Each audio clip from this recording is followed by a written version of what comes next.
Hello. All right, we're going to continue our media availabilities here in advance of the Cookout Southern 500 weekend. We've now been joined by Tyler Reddick, driver of the number 45 Toyota for 2311, and Kyle Larson, driver of the number 5 Chevrolet for Hendrick Motorsports. Tyler, Kyle, thank you both for joining us today. We really appreciate it. As we head into this weekend, obviously the end of the regular season champion will be crowned tomorrow night. And then additionally, it's also the Southern 500. So if we'll take a question from Tyler first, or a comment, I should say, from Tyler first, followed by Kyle. Just tell us a little bit about this weekend and what it means to your team to be here. Yeah, it's the regular season's kind of flown by. The whole year kind of has. The break, everything else. I don't know. It feels like we just got going, but yeah, it's been a nice climb out of the gutter for us as the years went on. Just some really solid finishes have helped us close the gap and then get to where we are currently today.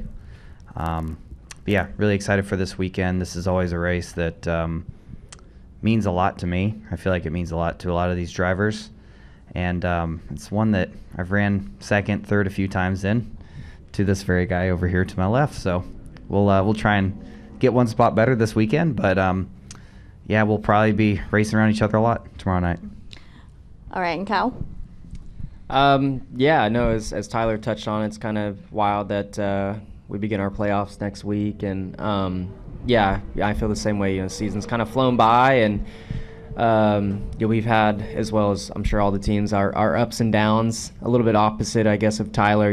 I feel like started the year off really consistent and strong, and then have kind of found some inconsistent races on my end here lately, where he had tough luck early in the year and then has been super consistent since. So, and then now we've kind of met, with similar points at the end of the regular season. So yeah, it's been fun. It's been good to be up front those times, and we've been fast most weekends. So now as we approach the final 10 weeks, just got to be on our A game. All right, we'll go ahead and take questions for Tyler or Kyle if you have one. Please state your name and affiliation. We'll start up front with Reed and go to Bob. Reed Spencer with the NASCAR Wire. For both you guys, can you think about the regular season points battle while you're out there racing? I mean, or are you more content with running your own race and not paying attention to that until maybe the end of the race? I feel like at a place like Darlington, it's hard too, because it's just you're kind of racing the track, right? There might be an option to mix up the strategy in the stages, but I think we all kind of have a pretty good idea, what the best strategy is going to be. So it's tough here. I feel like you go to some of these other tracks, Michigan's a perfect example, right, where you have, we're more worried about fuel than tires. I think it's easier to do it, but here it's just a race where you're kind of running against the track all night long, and certainly it could go that way, but I feel like we both have solid nights that we're in a pretty good spot unless we just have a disastrous night. Yeah, same thing. It's as well as he and I both run here, there shouldn't be too many points exchanged, so it just kind of comes down to making sure you have the cleanest race possible to not, hinder yourself in the points position, I guess. But so it's just, it's a tough track, one that the strategy is very straightforward, and if you have a good car, you're going to be up front and probably going to be taking tires most every chance you get if a caution comes out. So, nothing to kind of really get off strategy with. All right, Bob. Bob Pockers, Fox Sports. Tyler, have you seen the hood of your car yet? And are you familiar? I'm sure you know Tiger Woods and Jordan, but I don't know how big a hockey fan you are. Yeah, Wayne Gretzky, man. Yes. That's pretty crazy. You don't have to be very familiar with hockey to know about Wayne. So, I remember seeing the car in the shop like last week, and I saw Michael on the hood, and I quickly went on by the gym or whatever. And then a couple days later, I took another look at it, and I realized Tiger and Wayne are on the hood too. So, just adding to the pressure of the weekend. So it's fine with me. Yeah, what's it like to have your boss's face on the hood of your car? Better take care of the hood. Better take care of it, Bob. Yeah. All right, we'll go to Steve Post in the back. probably don't need a microphone. Kyle, you've conquered so many really cool racetracks, not only in NASCAR, but in your dirt racing and all of your traveling. What does it mean to have won at this racetrack? Tyler alluded to this place, the history of it. What does it mean to you to be a winner here at Darlington and be able to check this track off? Yeah, you know, a lot like Tyler, I'd run up front here for years and have led hundreds and hundreds of laps here, maybe the most in my Cup career here. And had yet to win a race. So, last year, finally conquering the Southern 500 felt really, really rewarding because this is such a difficult track. And like I mentioned, one where I feel like if I had more experience and done things differently, could have won a couple other at least. So, yeah, when you finally close out a win, it feels great. And when it's a crown jewel and one at a historic racetrack like Darlington, it's just yeah, it's great. So it's definitely up there in my list of race wins and memories, and hopefully could have another opportunity to do that again this weekend. All right, we're going to take our next question from Mark with PRN. Thank you, Mark Carroll, PRN. For both of you, just looking ahead next week, you start the playoffs at Atlanta, so basically a speedway race. Just your thoughts on starting the playoff that way? Hopefully make it past lap 2. It should be a better day. Yeah, it's one of those speed races. Again, it's one that you could see a mix up on strategy and everything. But yeah, we'll cross that bridge when we get there. But certainly, just that first round really has the opportunity for it to get out of hand for a number of teams. So just try to manage the race best we can when we get there. Yeah, no, I mean, it's definitely, for, I guess, teams like ours, probably not one that we were excited to see on the schedule. But, I think the good thing for the teams who performed well throughout the regular season, you hopefully have some bonus points along the way, a little bit of a buffer to the bubble.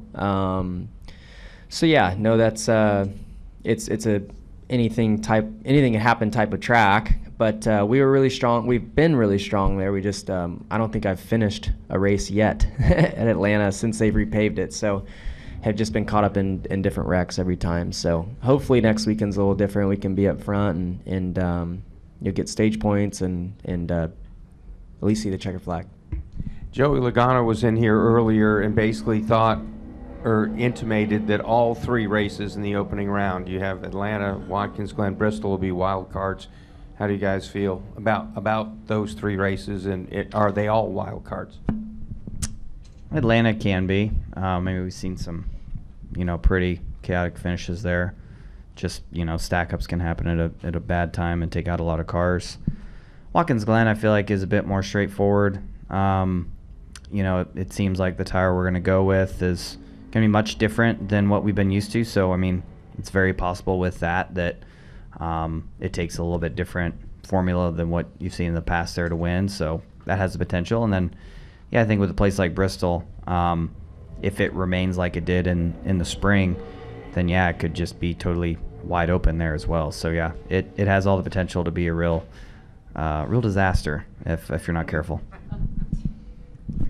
I mean, almost every race in the next gen era could be considered a wild card. There's just always crazy things that seem to happen. So, yeah, you just got to kind of take it week by week and assess where you're at and what your goals are going forward. But, yeah, no, the first round I think definitely can present more challenges than other rounds. But like I said, every track is anything crazy seems to happen. All right, we're going to go to Chase. Chase Folsom, FrontStretch.com. Kyle, as the most recent National Series winner at Rockingham, how cool was it for you to see that back on the schedule, and would you consider running there? It's just trucks, right? And Xfinity. Oh, and Xfinity. I don't even know the weekend of it. So, what's that? Easter?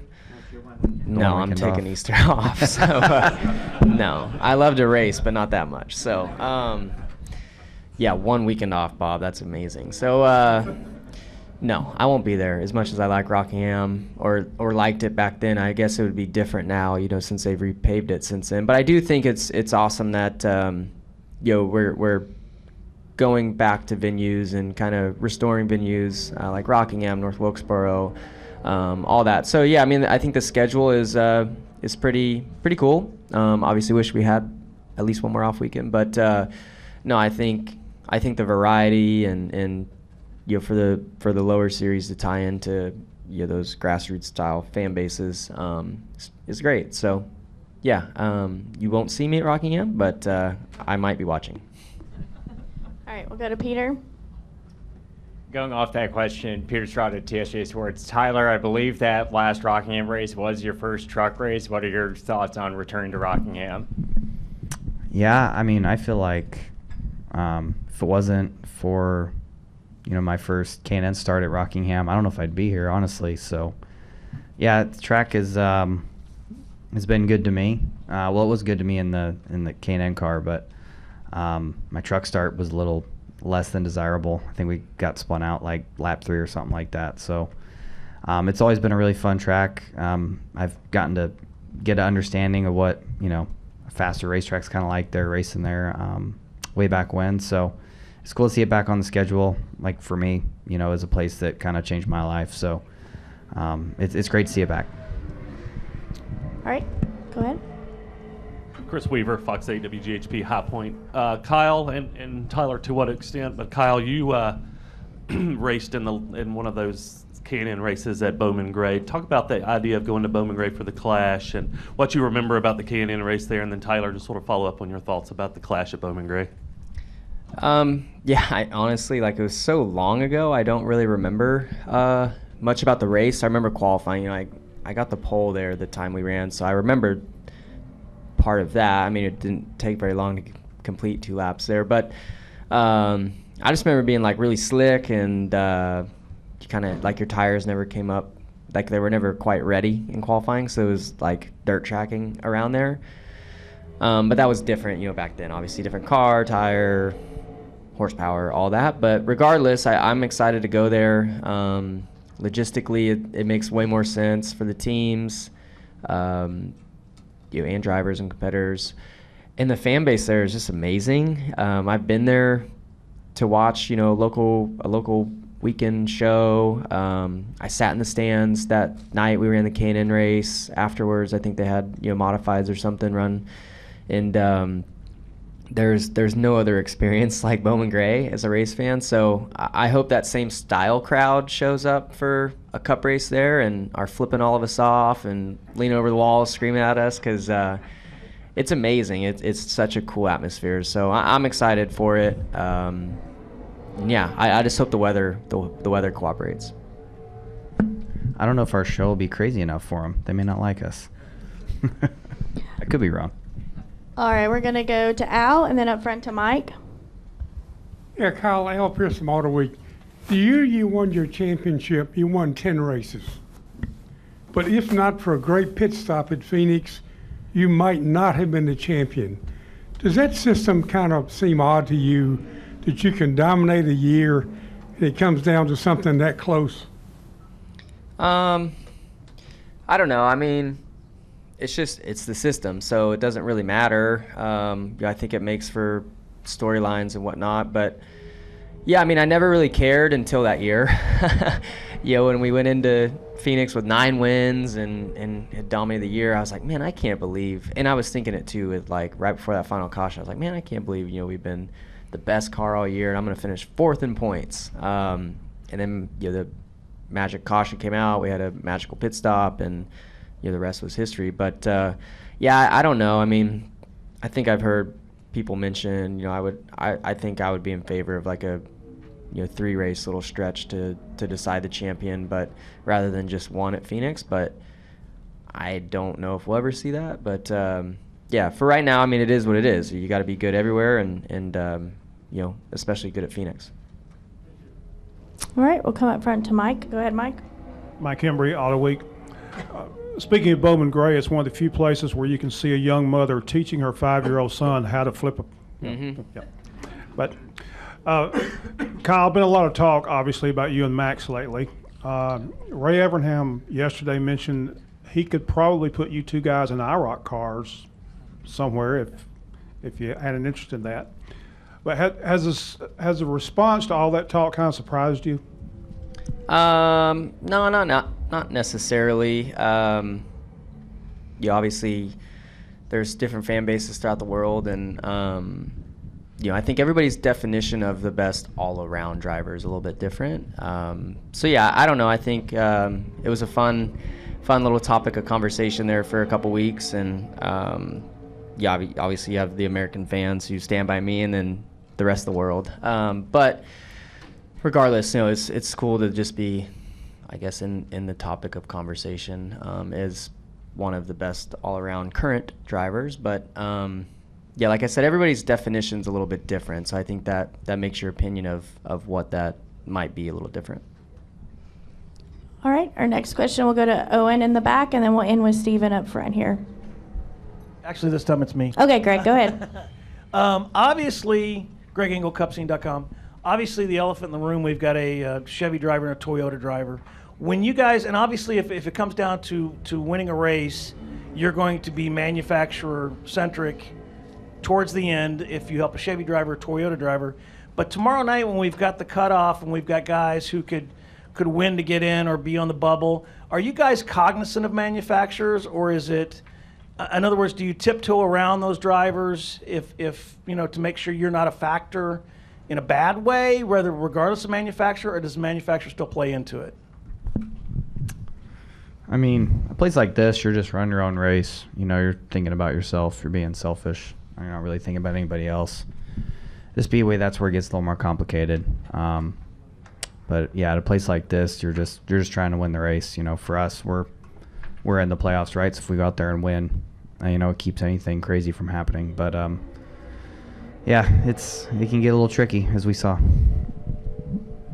Yeah, I mean, I think for a place like this, you're not as conscious about it as you are maybe last week. But yeah, I mean, sure, if it's like Ross and Kyle lined up at the front at the end, you're just, I guess, you just don't want to be the reason why they crash and don't make it or something like that. But you're still trying your best to win for yourself and your team and all of that. So and the same goes, I think, even at a track like Daytona. So, but yeah, I mean, it's not something that's you typically think about. And as for the schedules next year, it seems that the drivers we've talked to today, we say, when is this race, when is that race? And do you guys, when the schedules come out, do you look at them as hard as like us, or it's just they tell you where to go and you go do it every year? I'm just excited for another road course. Finally get to go to Mexico, so that'd be cool too. Yeah, I think I've been like some Cancun or something. I don't know. It doesn't really count. Real Mexico I've never been to, so I'm excited about that. Yeah, outside of that, I mean, we try to just think ahead, look ahead of what we need to be focused on for the playoffs next year. Outside of that, other than seeing only one off weekend, that's the only thing I think we really think about.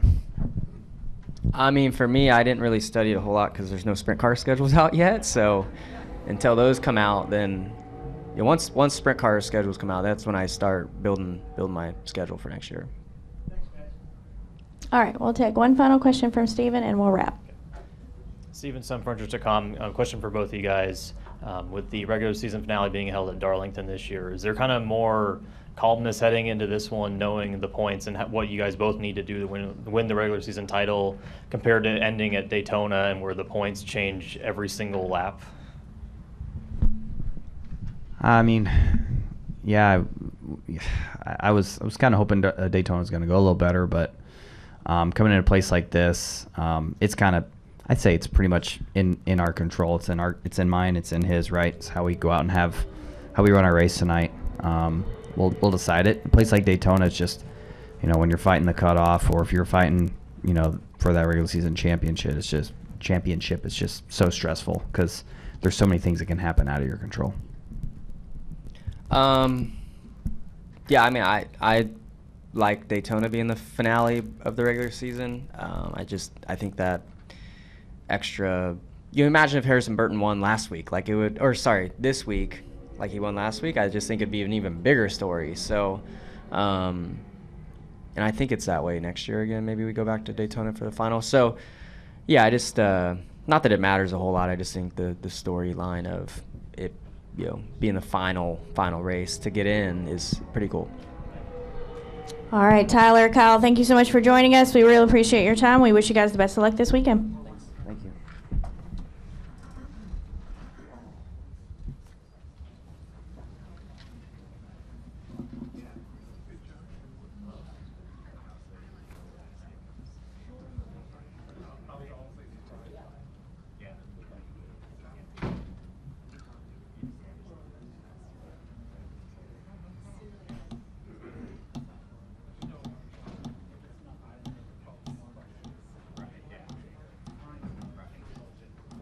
All right, we're going to continue our media availabilities here. We're going to be joined here in just a few minutes by Chris Buescher, driver number 17 Ford for RFK Racing. You're good. Can head out. Yep, good to go. All right. We'll go ahead, and in the interest of time, I know we're running a little bit over. I'm going to go ahead and just open up for questions so we can make sure we can get all of our questions in, and we'll start up front here with Jordan.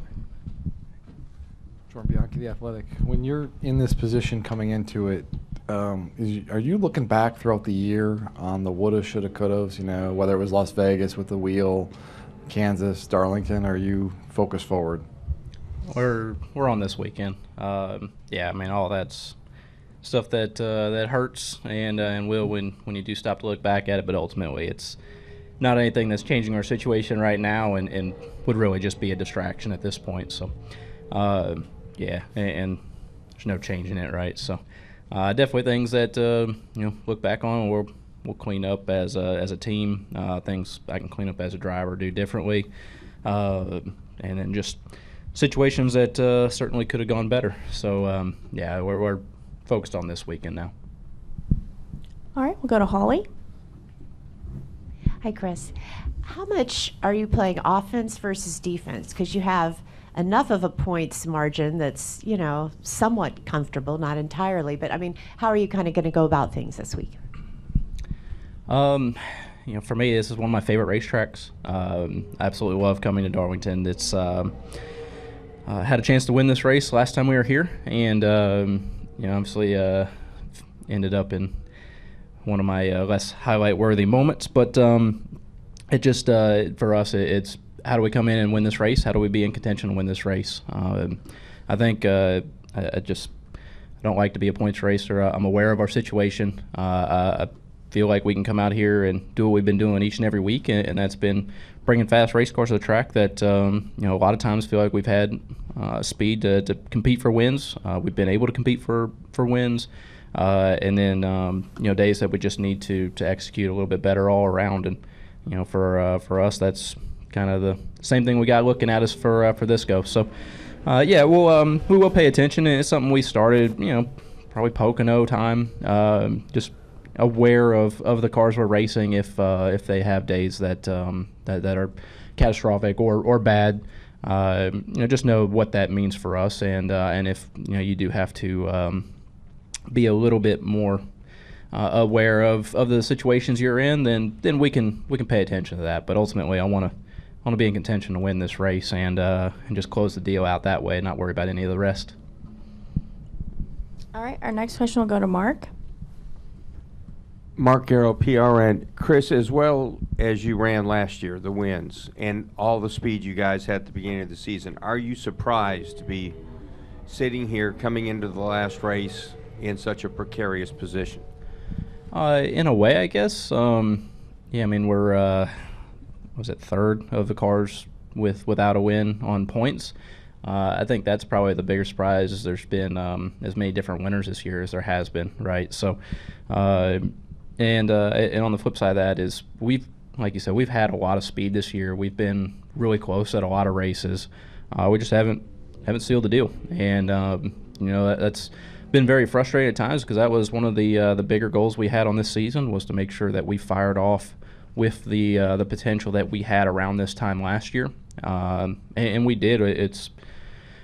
it was good to go to the racetrack and have speed at types of racetracks that honestly we just haven't been very good at in the past. And we were good at short tracks and intermediates, and road courses are still really strong for us. So all those things were going well. We just and a couple of runner-ups and very, very near misses. So I think that it's been a great year. Just we don't have any trophies on it yet. So yeah, we didn't expect to be in this position, and unfortunately, it's where we're at. But I am pretty confident in what we're able to do at Darlington and what we've had as an organization this year at RFK. That as long as we do everything we need to, we're going to be in good shape.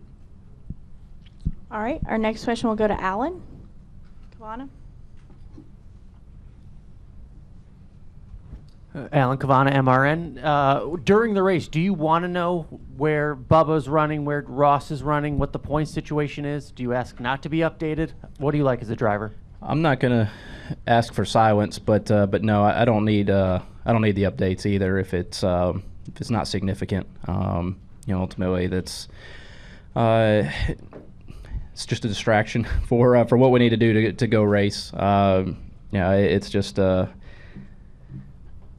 different mindset going into these scenarios. And as we look at playoffs here, and this is points. I feel like every year we talk about points a little bit earlier in the season, and to the point where I feel like it comes up at Daytona now. So I just for us, we need to go these things and do our own deal and run our own race. But no, it's not something that I'm going to ask for constant updates.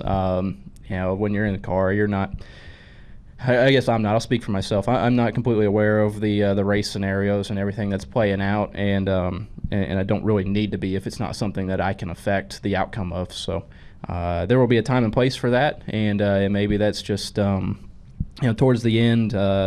It's been a scenario where some of the cars we're racing have had bad days. If we have a day where we're involved in an accident, it's kind of updating on that situation and what we need to do to make sure we recover. But no, I'm not. You're certainly not going to hear it from my side of the radio asking for updates. All right, we'll go to Claire. Claire B. Lang. So when you come to this track with so much on the line for so many drivers, most of them say they love this racetrack, whether they've had success here or not, and have a lot of confidence here. But everybody can't do well here, right? Why does everybody feel so confident here, and what is it about this track? Because we have composite bodies now, and there's not the big penalty for big misses. I think it gives a lot of people confidence that they did not have a couple of years ago. But it's such a cool racetrack. There's so much history here. It's a place that drivers love.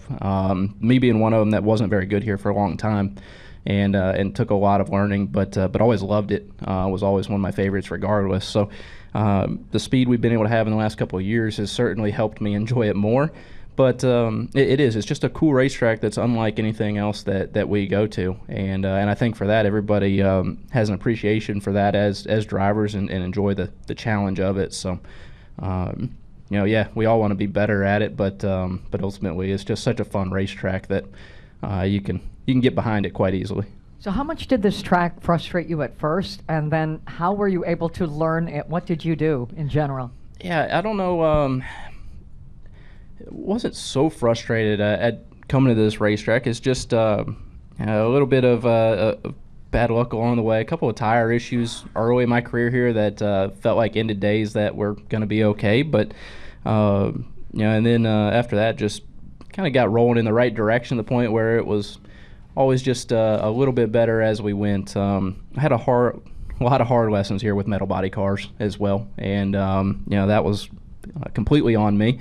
But as we've gone into it, as the lanes moved around with the repave, many years ago now, but as it's starting to age aggressively, it's constantly changing too. So it's something that requires a lot of focus, a lot of attention leading up to the weekend, and a lot of effort to break down at the end of it. So it's just one that's progressively gotten better through the years. Our team's done a great job. RFK obviously has turned a great corner in the last couple of years now too, and coming to the racetrack, being faster certainly helps you like racetracks that maybe weren't your best in previous years. So that's made a massive difference from where I'm sitting, and certainly helps my headspace. All right, we'll take one final question in the back from Owen. Thank you. Hey, Chris. Owen Johnson, Cupscene.com. Speaking of this track, do you think Darlington is a good place to end the regular season? And would you ever want to head to a track that isn't Daytona and maybe a little less unpredictable for this race in the future? I like this one. You know, it's hard. It's a 500-mile race. It's going to be 90-something degrees on race day. It's a fantastic challenge for all the drivers, the teams, everybody out here, and I think that's a great way to head off into our playoffs. Is make everybody work for it. You know, and not saying Daytona doesn't have its own challenges, but it's certainly. I wouldn't say there's a whole lot more predictability here, but maybe a little bit more of controlling your own destiny and understanding that it's going to be very difficult as well. So just so many things can happen in Daytona, like we continue to see, and you know, just it can really throw a massive curve right at the end that you just can't plan for in any way. Ultimately, we haven't done a good enough job not to be on this bubble right now, but yeah, I like the fact that we have this race, and I certainly enjoy Darlington being the cutoff this year, and would be my vote not to be at Daytona in the future, but I don't think I submitted my vote early enough to get that one to count. All right, Chris, thank you so much for your time. We wish you the best of luck this weekend. Thank you.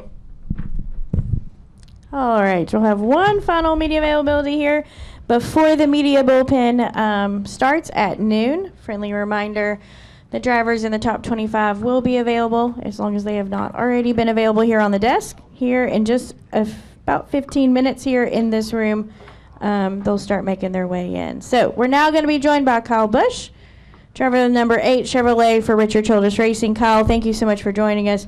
We really appreciate you spending some time with us. Once again, in the interest of time, I will go ahead and just go to questions. If you have a question for Kyle, raise your hand and we'll get a mic to you. We'll start up front with Jordan Bianchi. Hey, Kyle. Jordan Bianchi, The Athletic. A lot of speed out of Richard Childress Racing the last few weeks, really since the Olympic break. What do you attribute that to? Just a lot of hard work and everybody really pulling together, and a few changes personnel-wise behind the scenes, but really just great effort and great work really coming together.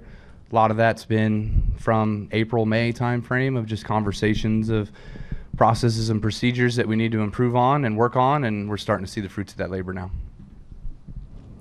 All right, additional questions for Kyle? All right, we'll go to Bob, Dustin.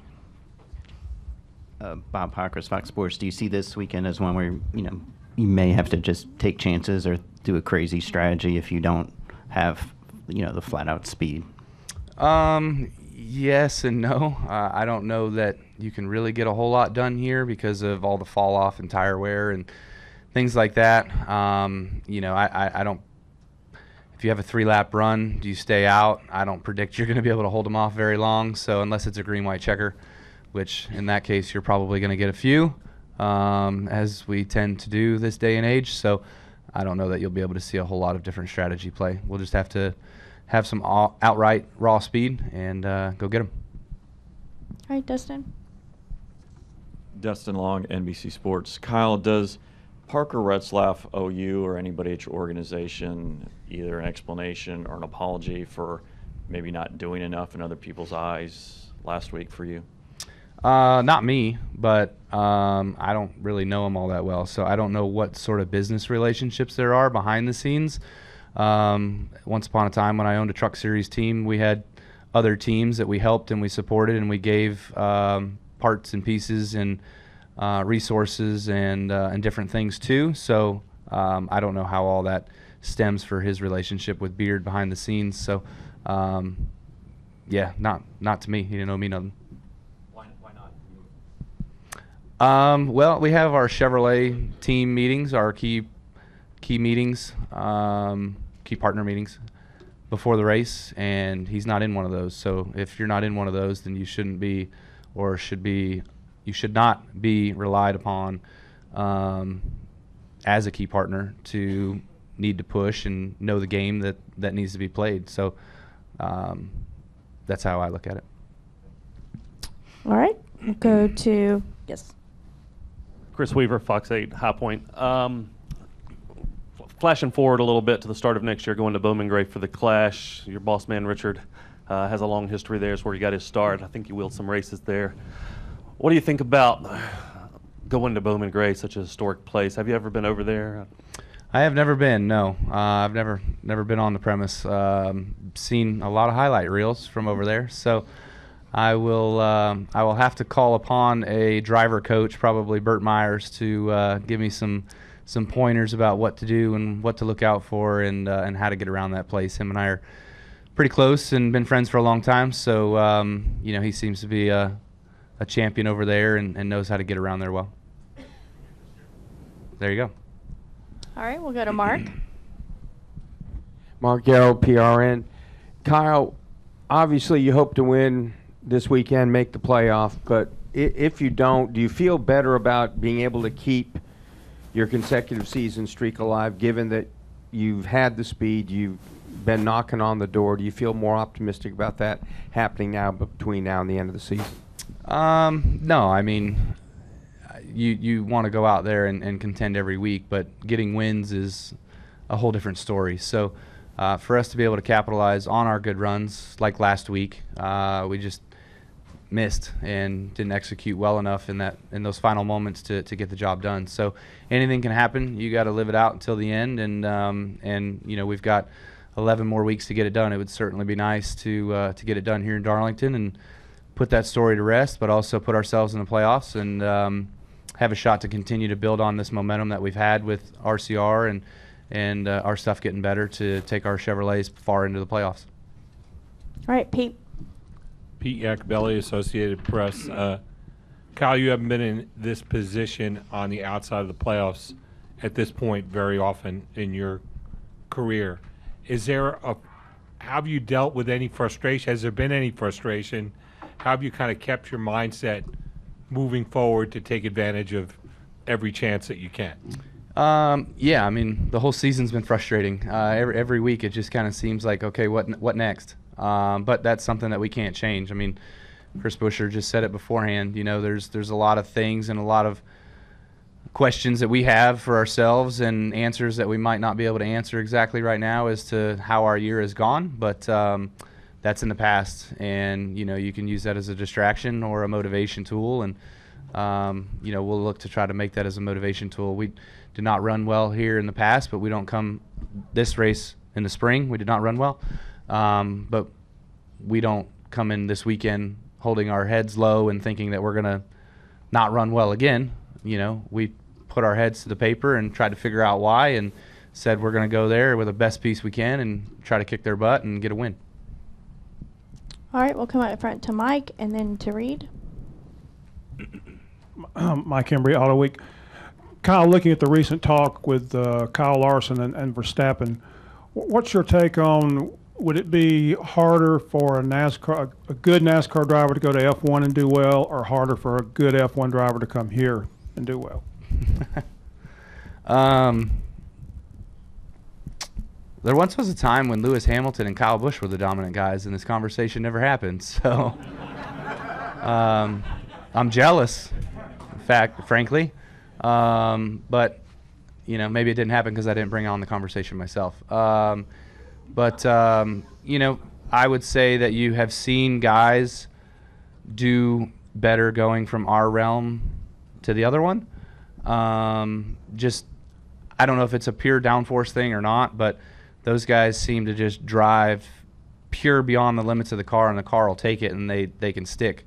Over here, you have to have a lot more finesse, and so you just kind of see guys not understand the finesse part and where the grip is without just going over it. So, to answer your question in short, I would say Kyle's probably got a better shot than Max. All right, we'll wrap with Reed. Reed Spitzer with the NASCAR Wire. You just said last Saturday you didn't execute well at the end of the race. What could you have done differently? Nothing. That's the terrible part about restrictor plate racing.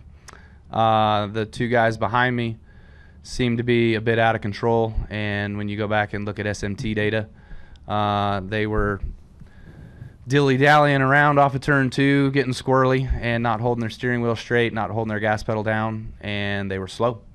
And the guy that was on the outside with the run with Harrison and Parker, they were wide open, steering wheel straight, and they drove right by us. So I guess I was blamed for not pulling up in front of the 21 off of 2, but the runs were equal when I was watching and rewatching. When I was watching in my mirror and remembering it as it happened, the 20 was getting to me as fast as the 21 was getting to me, and when the 20 was bumping me, that's when the momentum of the outside with the 21 and the 62 took off. And if I would have turned to get in front of that, I would have wrecked. Like, there's no way in protecting that. So, yeah, I mean, unless I come off of turn 2 and just go to the middle and block the 21's lane, then who's to say that we don't get squirrely and the 20 goes right by us on the inside? I mean,